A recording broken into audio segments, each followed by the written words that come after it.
Let's get ready to do this core workout. So we're doing 45 seconds of work with 15 seconds of rest. We're working through 9 exercises. We're starting with a bent hollow hold.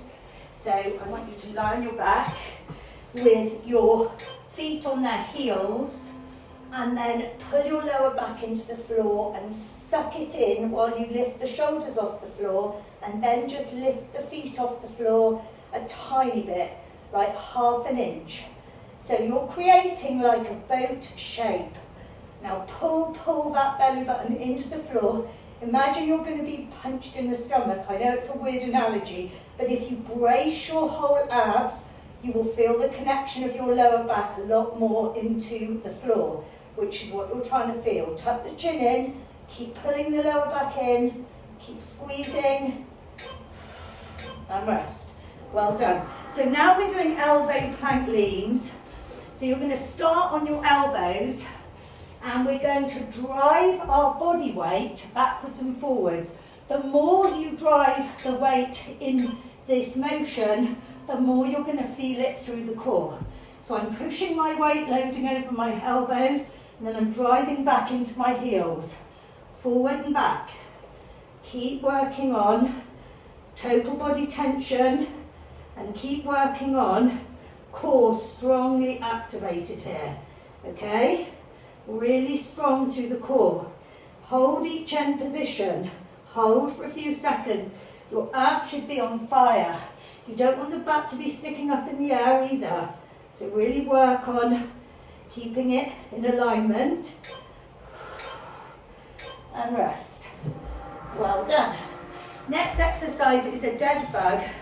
We're going to do a dead bug using both arms and legs. So we want the same teaching point as we had before in terms of lower back, but keep the knees directly above the hips.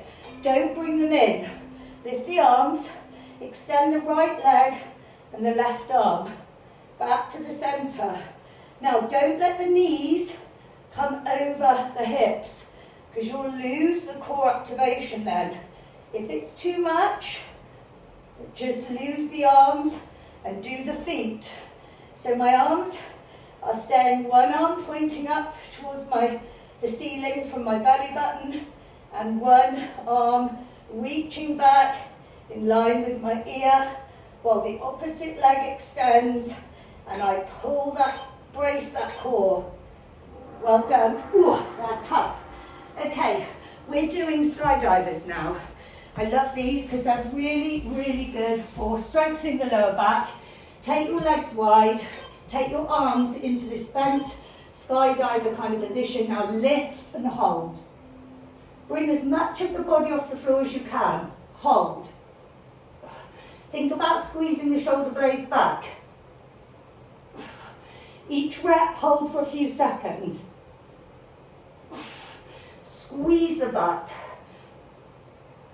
You can make these as hard as you want.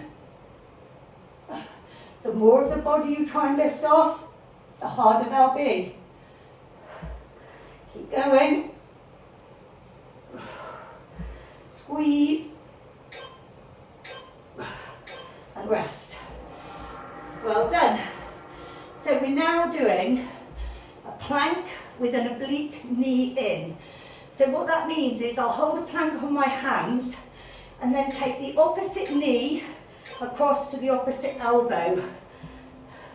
You can speed them up if you want, like that, or you can do them slow and controlled. So it's a little cross, oblique crossover. Push the hands into the floor, really accentuate total body tension here. Keep the neck long, glance ahead of your hands and feel the obliques switch on.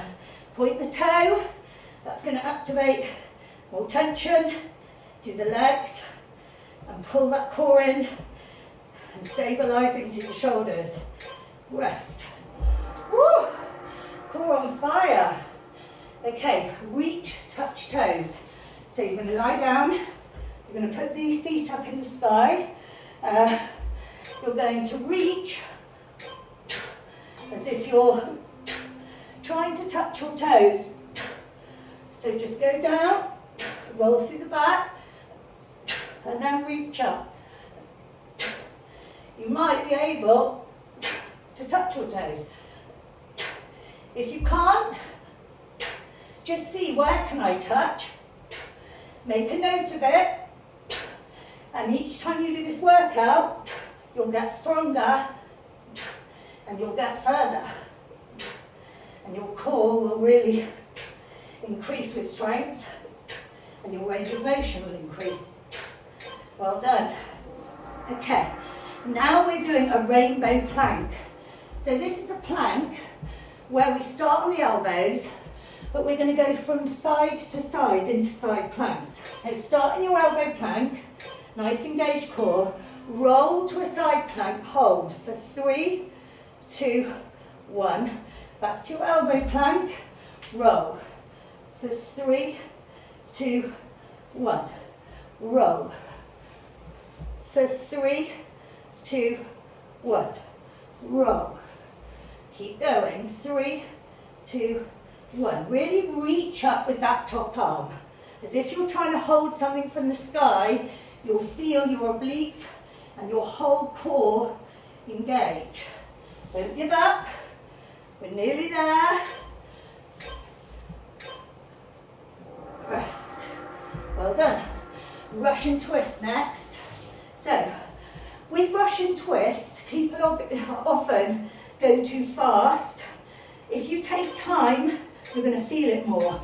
So sit tall and then lean back until you feel the core. And then rotate side to side. I'm only moving from the waist up. You don't need to lift the feet. If you're leaning back enough and isolating the lower body, that's the trick of this. You're going to feel the whole of your core section on fire. Mine is. Look how still my legs are. Really focus on that. Good. Last exercise. Active beast. Save the best till last. Hands beneath the shoulders. Spread the fingers. Take the knees in line with the wrists, so they're in line, and then step them in so that they're in under the belly button, not under the hips. If you don't want them back there, bring them in, and then you just hover them. Look how low my knees are to the floor, 1/2 inch off the floor. My neck is long, my spine is neutral, my eyes are glancing just ahead of my hands, and my shoulders are really, really stabilised and strong, because I'm pushing my palm of my hand into the floor and creating that scaffolding pole arm to hold myself up. You'll feel these everywhere. Core, quads, shoulders, elbows, wrists, everything. And rest. Woo! Well done. That was your first round. 9 exercises. I'm dripping. That was a good core workout. So try and do 3 rounds of that would be optimum or more. And let me know how you get on. Enjoy.